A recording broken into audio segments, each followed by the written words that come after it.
In this short video I'm going to show you guys how to make an easy Japanese cheesecake. To make this Japanese cheesecake we'll need 250 grams of cream cheese diced, 6 eggs at room temperature, 60 grams of plain flour and 20 grams of corn flour sifted 3 times.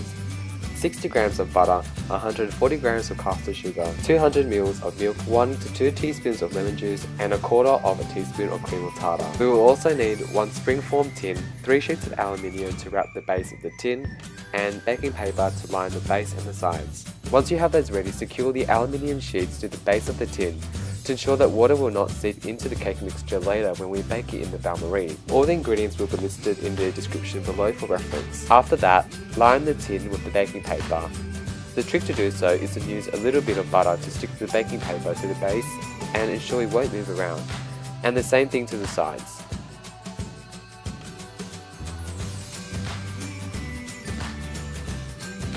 Sometimes you might have a small gap left. To solve this, just simply cut out a small piece of baking paper. Then preheat your oven to 104 degrees Celsius or 284 degrees Fahrenheit fan force. Next, get a large bowl to make the cream cheese mixture. Place the 250 grams of cream cheese into the bowl, then pour in 200 ml of milk. To melt the cream cheese mixture, you'll need to do this over a double boiler. Simply get a saucepan, add in some water, place it over a stove at medium to high, then place the bowl of the cream mixture on top and stir occasionally until smooth. It's important to ensure that the water in the saucepan does not touch the base of the bowl. Once the mixture is smooth, then add in 60 grams of butter and stir. The butter adds its glossy look and also helps to loosen the mixture.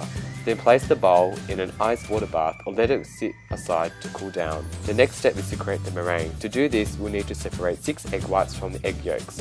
Make sure that no egg yolk gets into the egg white mixture, otherwise this will affect the way the egg whites get beaten. Once the eggs are separated, we can now beat the egg whites on high for 10 minutes. Make sure a quarter teaspoon of cream of tartar and 1 teaspoon of lemon juice have been added at the beginning of the beating process. Then occasionally stir in 1 teaspoonful of caster sugar. Once the meringue is done, place it aside and check the cream cheese mixture. At this stage, the temperature of the cream cheese mixture should be lukewarm to cool. Then mix in the remaining egg yolk. Next, pour in the flour mixture and stir until it is smooth. Then using the residue on the beater to loosen up the cream cheese mixture.